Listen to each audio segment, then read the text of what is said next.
Welcome. Welcome to the Menopause Queen podcast. This is a bi-monthly podcast that I put out there, linked in with the new and the full moons. This one is linked into a very chunky full moon. This is all in August, around the 8th, 9th of August. The 8th of August being the Lion's Gate. I love this time of year. I love this full moon. It is a meaty, get out your comfort zone kind of full moon. It's when the portal, the gateway between two worlds is narrowed. By that I mean there's not much of a gateway, there's not much of a difference between the world we think is reality and the otherness that's out there. I love this idea. I love the idea that, for example, they say in mythical stories that when you see a heron flying, that they are flying in between two worlds, that they're going into the otherness, the other world. Or when you see the mist on the mountains or on the hillside in the morning, it's when all of the fairies and the other creatures are actually moving and changing where they want to be so that you don't see them. I love all of those kinds of things. I think it's just so exciting and exhilarating because it's like being a child again, thinking that there is more to life than just what you can see around you.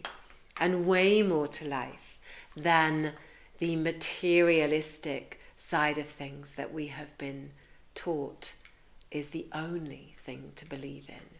So the Lion's Gate full moon is very much inviting you to embrace the otherness, to embrace what you can't see, but also to tune in, as many full moon energies do, to tune in to what is happening within you, to what is the most authentic, truthful voice that is in you. The cosmos at the moment is very much inviting us to do this. And what do I mean by that?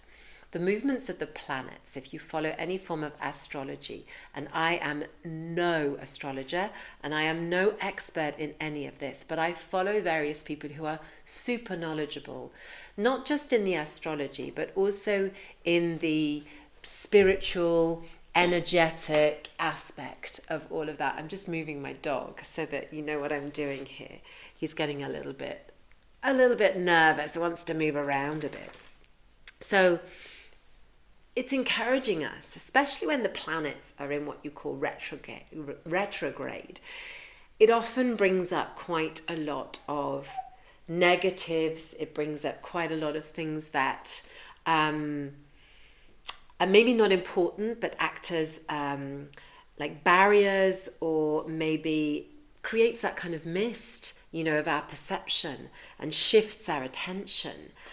When actually what you should be doing at those particular times is going inwards, is going into what is the most authentic thing that you can possibly go into, the version of you. It's tuning into the person that you are becoming, or that you want to become, need to become. This is so like the menopause. I think it's super interesting, the parallel between this full moon at the moment in August 2025 and the menopause, particularly this Lion's Gate period. It is asking us to really hone in on what is the best, most authentic version of ourselves, the most truthful version of ourselves that we either are and are becoming currently, or are going to become, are heading towards, are wanting to become. So it's a super interesting time, astrologically.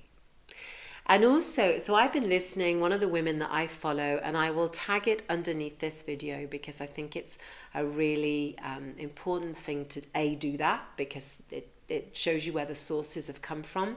But also she's a really good mama for astrology. Pam Gregory, British lady, quite down to earth, and I kind of like that. I like the sort of down to earthiness of her, and yet she's got a lovely spiritual believe in the otherness edge. So I would really encourage you to go and look at her and her videos and her interpretations of the new and the full moon. In the one that she talks about vis-a-vis the full moon in August, it's so interesting. She speaks of Paul Levy, who talks of the fact that our attention, our energy will go where our attention goes. So the energy flows where our attention goes. And therefore our mind is such a powerful tool in terms of going towards what is good for us, of really filtering out what is not good for us. But at the same time, if your mind is focused on, for example, all the chaos that's going on in the political industry at the moment, it's an industry, it's not an industry, is it? But in the political climate at the moment, or all the things that are happening on the world stage at the moment, don't focus your attention on that, because it will actually mean that your energy is flowing there, and that's really not important for you right now. You want to focus your attention on you, on what is the best, most authentic, rooted version of you.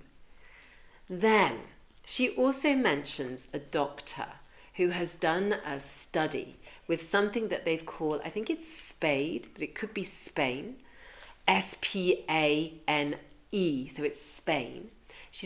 This doctor has done studies, and they basically put, using this Spain technique, they basically put people into what could be only described as a massive Faraday kind of experiment.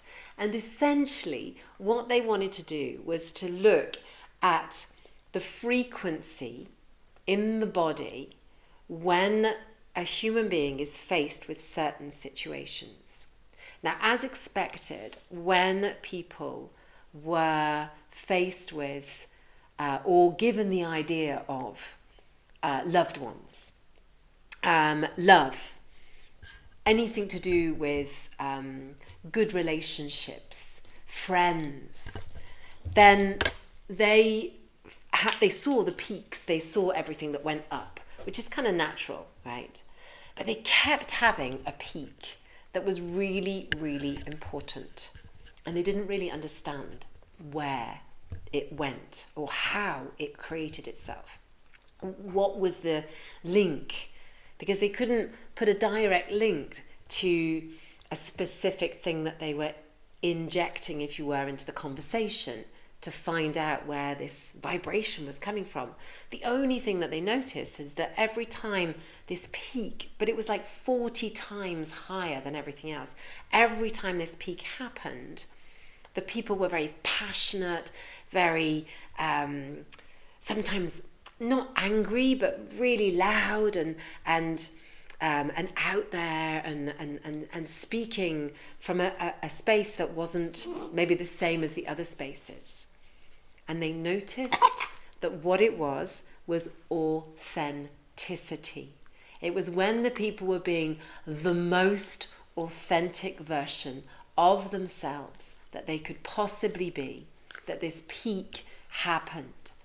And it's so interesting to think that at a time when the cosmos, when the universe is actually asking us to do just that, to actually be the most authentic version of ourselves that we can possibly be.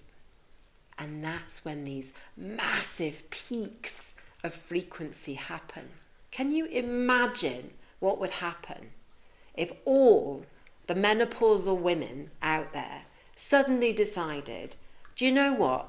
All the veils and all of the pleasing everybody else and all of the personality traits and all of the things that I have done, been, etc. in my life and continue to put out there, if you suddenly decided to take all of those off and be the most authentic version of yourself, oh my God, it would go off the Richter scale, the vibration of all those women in their authentic frequency. Can you imagine? And that's what I'm trying to encourage in this kind of be a queen, be a menopause queen revolution. It's that you own who you are, that you really, really hone in on the best, most authentic version of yourself. And so in this little micro podcast that I hope touches your soul, just give yourself this as homework for this full moon. Simply take a few deep breaths and tune in to what is happening within you at the moment. Be in the present moment and really hone in on, is this authentically me? Does this contract in my body? Or does this expand, exude confidence, joy, love, clarity, authenticity? Is this my truth? Because that's what you're looking for.